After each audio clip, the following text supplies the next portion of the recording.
കഴിഞ്ഞ ദിവസം ഇൻസ്റ്റാഗ്രാമിലൊരു വീഡിയോ കണ്ടിരുന്നു. ശ്രീറാം ഫിനാൻസിൻ്റെ സാമ്പത്തിക തട്ടിപ്പെന്ന് പറഞ്ഞിട്ട് ലക്ഷങ്ങളുടെ. അപ്പോൾ അതിനു മുമ്പ് ഞാൻ ജൂലൈ 22-ന് എൻ്റെ സിബിൽ സ്കോർ നോക്കിയപ്പോൾ, ഞാൻ ഫോൺ പേ വഴിയുള്ള ക്രെഡിറ്റ് സ്കോർ എടുത്ത് നോക്കിയപ്പോൾ 795 ഉണ്ടായിരുന്ന എൻ്റെ സിബിൽ സ്കോർ എന്ത് ചെയ്തു?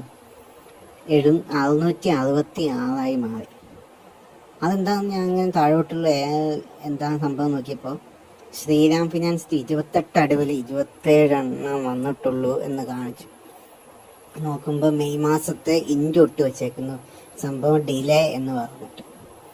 ഞാനത് ശ്രീറാം ഫിനാൻസിന് അയച്ചു കൊടുത്തപ്പോൾ എനിക്ക് വന്ന മറുപടി എന്താണെന്ന് വെച്ചാൽ, അത് നിങ്ങൾ എക്സ്പീരിയൻസ് വഴിയല്ലേ നോക്കിയത്, സിബിലിൻ്റെ സൈറ്റിൽ കയറി നോക്കാൻ പറഞ്ഞു. ഞാൻ സിബിലിൻ്റെ സൈറ്റ് എടുത്ത് നോക്കിയപ്പോഴും സെയിം അവസ്ഥ തന്നെയായിരുന്നു.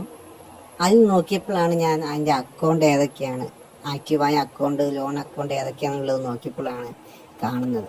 ശ്രീറാം ഫിനാൻസിൻ്റെ പേരിൽ 3 അക്കൗണ്ടും കൂടി എൻ്റെ പേരിൽ വന്നേക്കുന്നു. സംഭവം എന്താണെന്ന് അറിയാൻ ഞാൻ അതിൻ്റെ സ്ക്രീൻഷോട്ട് എടുത്ത് വീണ്ടും ശ്രീറാം ഫിനാൻസിന് അയച്ചു കൊടുത്തപ്പോൾ അവരെനിക്ക് തന്ന മറുപടിയാണ് ഇത്.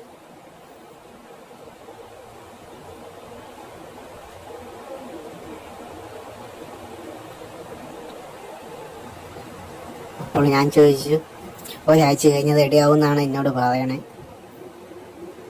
വീണ്ടും ഒരാഴ്ച കഴിഞ്ഞ് നോക്കിയപ്പോൾ ഇതേ ഇഷ്യൂ കണ്ട് ഞാൻ അയച്ചു കൊടുത്തപ്പോൾ എന്നോട് പറഞ്ഞത്, നിങ്ങളുടെ എമൗണ്ടൊന്നും നിങ്ങളുടെ ആയിട്ടില്ല, പക്ഷേ അത് ഒരു നെറ്റ്വർക്ക് പ്രോബ്ലമായിട്ടാണ് കാണുന്നത്, ജാമായതാണ് എന്നൊക്കെയാണ്. ജൂലൈ 22 കഴിഞ്ഞു, ഇന്നലെ 15, ആഗസ്റ്റ് 15 ആയപ്പോൾ ഞാൻ വീണ്ടും സിബിലിൻ്റെ സൈറ്റിൽ കയറി ചെക്ക് ചെയ്ത് നോക്കി വീണ്ടും അതേപോലെ കിടന്നു. ഒരാഴ്ച കൊണ്ട് മാറുമെന്ന് പറഞ്ഞ സാധനം ഇതുവരെയായിട്ടും മാറിയിട്ടില്ല. സംഭവം എന്താണെന്ന് എനിക്ക് ഇതുവരെ പിടുത്തം കിട്ടിയിട്ടില്ല.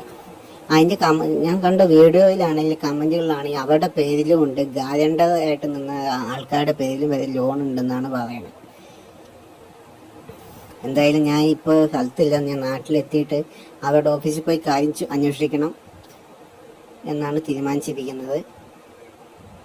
ഞാനിപ്പോൾ ഓൾറെഡി ഞാൻ സിബിലിൻ്റെ ഇതിൽ കംപ്ലയിൻറ്റ് രജിസ്റ്റർ ചെയ്തിട്ടുണ്ട്. ഇത് എൻ്റെ പേരിലുള്ളതല്ല എന്ന് പറഞ്ഞിട്ട് ഞാൻ രജിസ്റ്റർ 30 ദിവസത്തെ സാവകാശം ആണ് എനിക്ക് ലഭിച്ചേക്കുന്നത്. അതിനുള്ളിൽ അവരെനിക്ക് മറുപടി തരാമെന്നാണ് പറഞ്ഞേക്കുന്നത്. ഞാൻ പറഞ്ഞു, എൻ്റെ പോയ സിബിൽ എന്തായാലും കിട്ടത്തില്ല,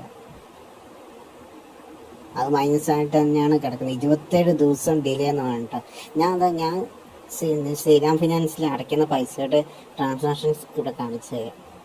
നിങ്ങൾക്ക് ഇതേപോലെ വല്ല അനുഭവം ഉണ്ടായിട്ടുണ്ടെങ്കിൽ പറയും.